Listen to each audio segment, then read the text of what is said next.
Nung napulot namin yung pera, ang dami. Pumunta kami sa barangay. Tinanong ko si Kapitan. Nagulat ako, kinuha ni Kapitan yung pera.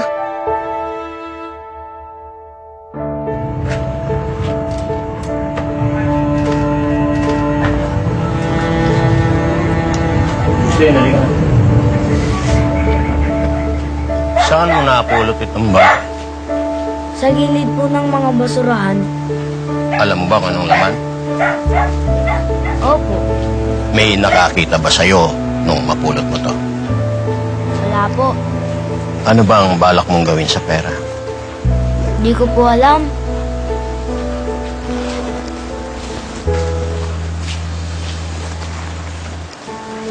Dalawa lang naman ang pwede mong gawin sa pera. Pwede nating dalhin yan sa munisipyo, ilagay sa isang ligtas na lugar, tapos tutulungan kitang hanapin yung may-ari.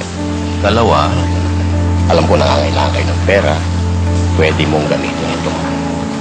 Pag-isipan mong mabuti ang magiging desisyon mo. Bukas, hihintayin ko yung pasyente. Sige. Okay.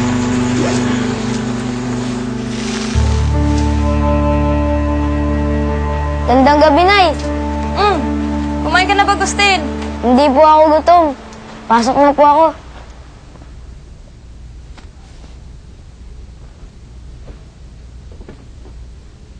Uy, Siraan ako eh. Ito, late nga lang mauwi ko ngayon eh. Grabe, kung kailangan pa naman natin talaga oh. okay lang. Tatanggap na lang ako ng extra panglabada bukas. Hirap naman mamuhay ng tapat. Kung ganyan, di bali ng kinakapos. Basta marangal at tapat na trabaho. Ito naman yung mobile.